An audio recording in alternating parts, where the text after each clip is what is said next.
TV América, transmitiendo desde México para todo el planeta. Buenos días, América. Buenas tardes, Europa. Buenas noches, Asia. Yo soy su sommelier de cabecera, Lupita García, de su programa Alma de Vino. En esta ocasión, vamos a hablar en este programa sobre el segundo concepto importante para poder realizar una cata de vinos: el sentido del olfato. No se lo pierdan. Hola, mis queridos amigos wine lovers, bienvenidos una vez más a su programa favorito, Alma de Vino. Hoy vamos a hablar de la segunda fase importante para poder catar un vino. La primera fase, como vimos en el programa anterior, fue en vista. Ahora vamos a determinar en olfato.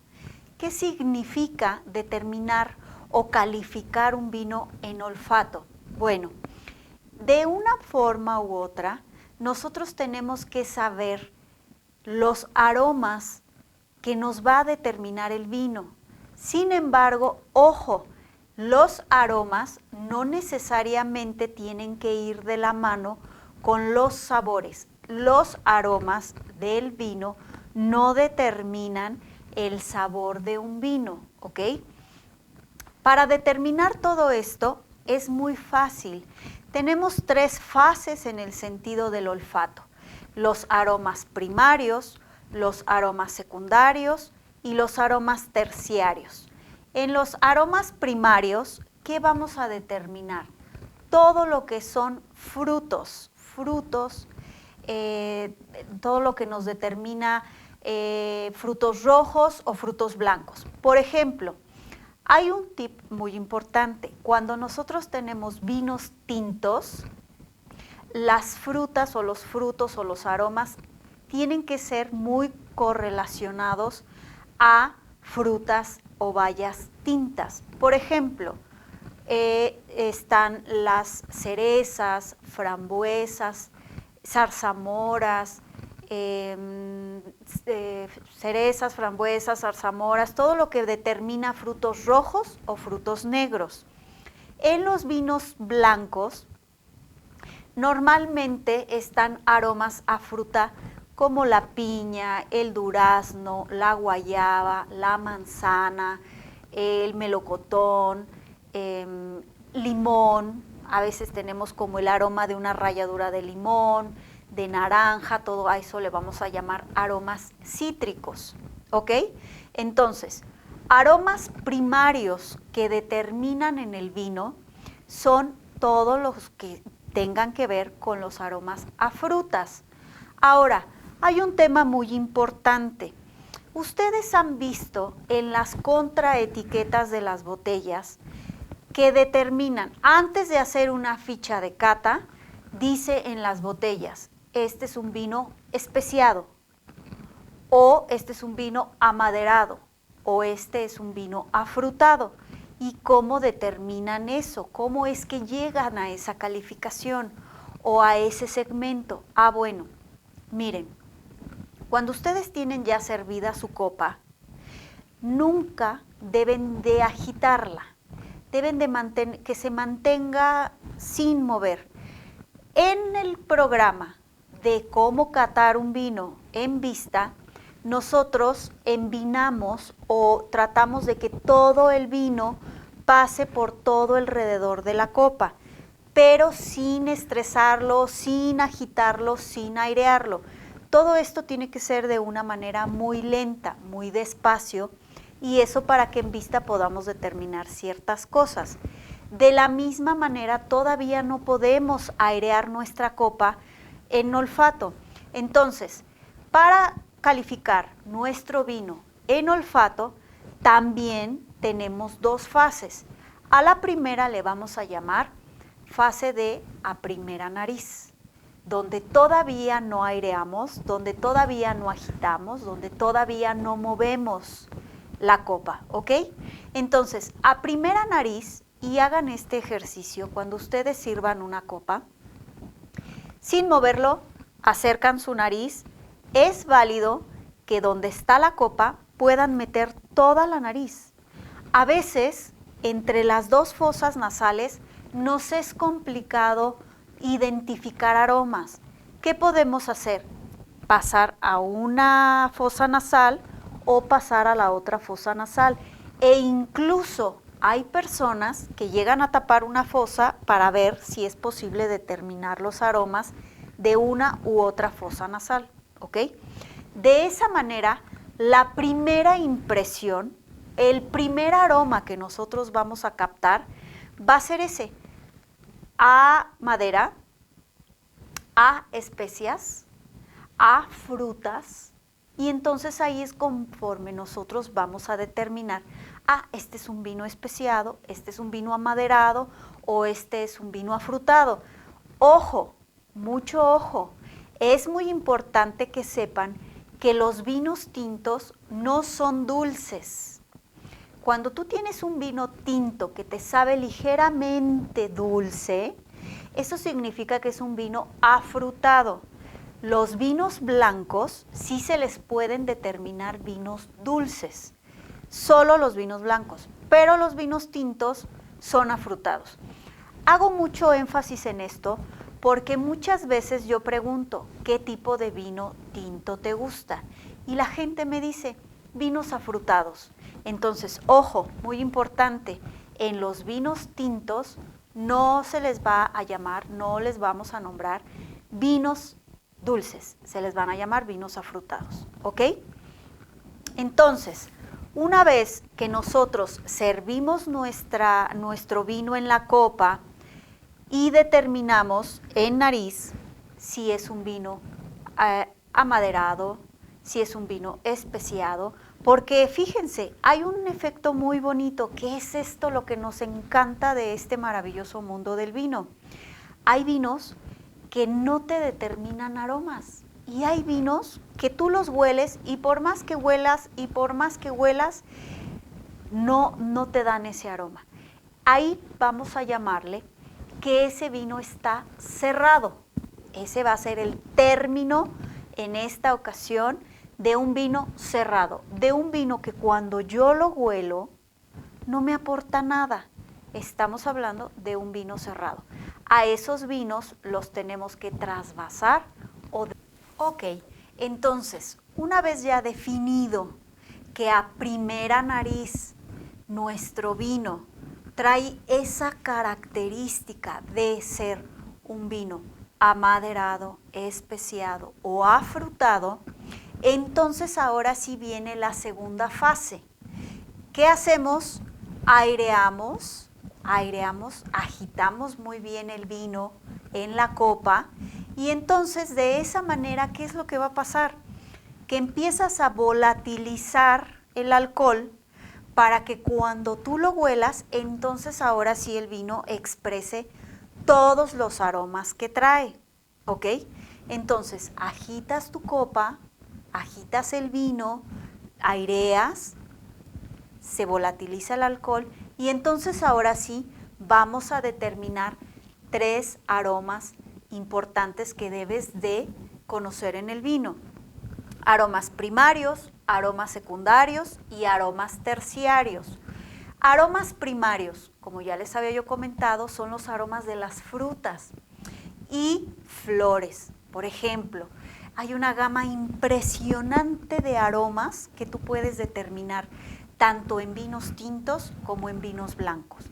Por ejemplo, vinos tintos, podemos determinar aromas a regaliz, aromas a todo lo que son los frutos rojos, entran cerezas, frambuesas, zarzamoras, arándanos, que les llaman a los blueberries, todo lo que son, por ejemplo, flores de jazmín, lavanda. ¿Qué otros aromas también puedes determinar? Frambuesa, grosella, Jamaica. Se ha determinado que hay muchos vinos que huelen a Jamaica. También podemos determinar, por ejemplo, sandía, aromas a sandía, impresionante. rosas dentro de lo que es la gama de las flores. Puedes percibir en un vino rosas, como ya comenté, la lavanda, el jazmín. Y en los vinos blancos tenemos mucha gama, por ejemplo, de melocotón o durazno, piña. También tenemos ralladura de naranja, ralladura de limón, lo que en México le llamamos limas. En otros países los conocen como limones y en México también conocemos unos que son limas, limones. También puedes determinar aromas a guanábana. Es impresionante la gran versatilidad de aromas que puedes descubrir en un vino. Manzanilla, puedes descubrir, por ejemplo, chía no, lichi, todo ese tipo de frutas y flores que te pueden aportar en nariz los vinos tintos y los vinos blancos. Ahora, tenemos una segunda fase, que son los aromas secundarios. Los aromas secundarios son los que te dan cuando estuvieron en barrica o no. Hay vinos, la mayoría de los vinos tintos, o dependiendo de las características como van a nacer o van a evolucionar los vinos, los meten en barricas. Cuando un vino está en barrica, los aromas que te dan son de especias. Esto quiere decir que entonces vas a percibir canela, clavo, pimienta, cardamomo. Todo ese tipo de aromas los pueden determinar con la segunda fase, que son los aromas secundarios, ¿sí? Entonces, cuando tú percibes un vino que es aroma a canela, a clavo, a pimienta, cardamomo, todo ese tipo de especias, eso significa que el vino pasó por una barrica. Ahora, muchas veces me preguntan, ¿por qué hay vinos que traen los aromas más fuertes con respecto a especias? ¿Y por qué hay vinos que los aromas son mucho más ligeros en cuanto a especias? Eso tiene mucho que ver con el concepto de las barricas. Las barricas, en el proceso de sanitización, las queman por dentro las barricas, para que de esa manera matan todas las bacterias que puedan quedarse entre la maderita, porque pues obviamente estamos hablando de un producto natural, que son barricas hechas a base de madera, roble. Entonces cabe la posibilidad de que puedan tener dentro algún microorganismo que pueda dañar al vino. Entonces, ¿qué sucede? Las barricas se ahuman, se queman, y hay quemados ligeros, medios e intensos. Entonces, ahí es donde te determina la fuerza de un sabor o de un aroma en un vino, ¿ok? Entonces, si ese vino pasó por una barrica que fue con un ahumado fuerte, obviamente el aroma va a ser potente, el aroma a canela, el aroma a clavo, el aroma a pimienta, ¿ok?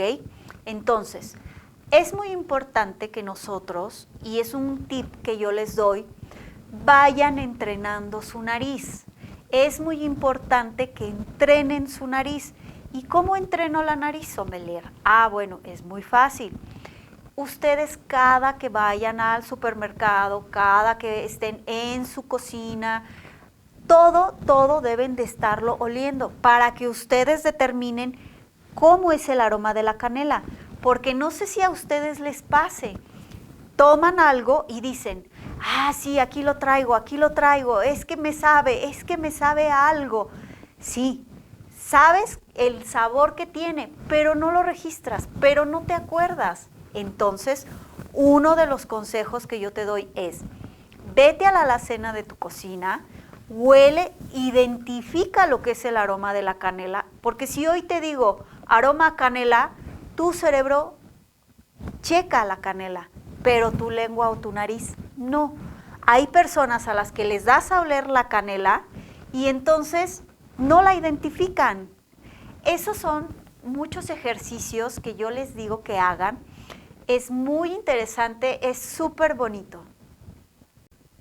Bueno, y también nos falta la tercera fase, que son los aromas que nos da la fermentación. Esos aromas son los que dan cuando está el proceso de vinificación. Cuando el vino apenas está en los toneles, está empezando a fermentar y se da un proceso químico que se llama la fermentación maloláctica. Entonces, ¿qué es eso? La fermentación maloláctica, sí, es cuando todos los azúcares se empiezan a convertir curiosamente en aromas lácteos. Ustedes no me lo van a creer y seguramente algunos de ustedes lo han determinado. Hay vinos que huelen a leche. ¿A leche? Sí, huelen a leche. Llegan a oler a fermentación. O sea, fíjense, ustedes, todos los que son papás, pueden recordar el aroma de los bebés cuando regurgitan y sacan esa esencia de leche, ese aromita como ligeramente ácido. Bueno, ese es un proceso de fermentación. Entonces, tenemos algunos vinos que pueden llegar a tener ese aroma a leche. Cuando yo les comento que hay aromas de fermentación láctica en los vinos, la gente no lo puede llegar a creer. Imagínense que yo me estoy tomando mi vino y huele a leche. Entonces, como que ya no me hace como que muy buen match. Pero no se espanten, mis amigos. El que huela a leche no necesariamente significa que son vinos que están mal. Lo que pasa es que pasaron por un proceso de fermentación. Ahora, hay personas que ni siquiera llegan a captar ese aroma, que era lo que yo les comentaba. Tienen que entrenar su nariz. Es muy importante, si ustedes no tienen entrenada la nariz, no les va a llegar el aroma ni siquiera de los frutos rojos. O sea, ni siquiera he tenido ocasiones de que a la gente les comento, este vino huele a cereza y la gente ni siquiera sabe a qué huele una cereza. Entonces, un tip muy importante, deben de entrenar su nariz, que perciba la nariz todos esos aromas y aparte que sepas qué aroma es. Por ejemplo, les voy a dar un tip. ¿Saben ustedes cómo determinar el aroma del clavo, el clavo de olor? No, ¿verdad? Si yo les digo, este vino huele a clavo de olor, pues no lo determinarían. Pero ¿qué pasa si les digo, cuando tú vas al dentista y te hacen la limpieza y te sabe ese aroma, tienes ese sabor raro como a clavo de olor?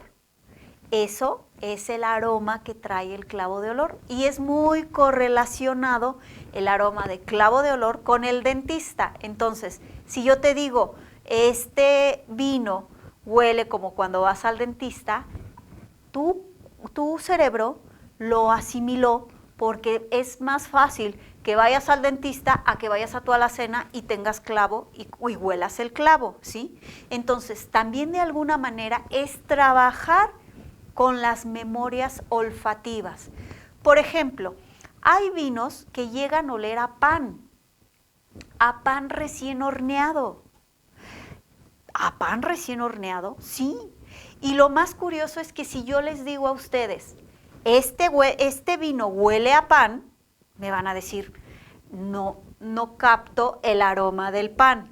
Pero si yo les digo, este vino huele como cuando tu mamá horneaba un pan, si es que son de los que en su casa su mamá llegó a hacer algún pastel o llegaban a su casa y la mamá horneaba esos bollos deliciosos o ese panquecito de naranja, entonces dices, ah, sí, huele a mi mamá, huele a como olía la casa cuando mi mamá hacía el pan.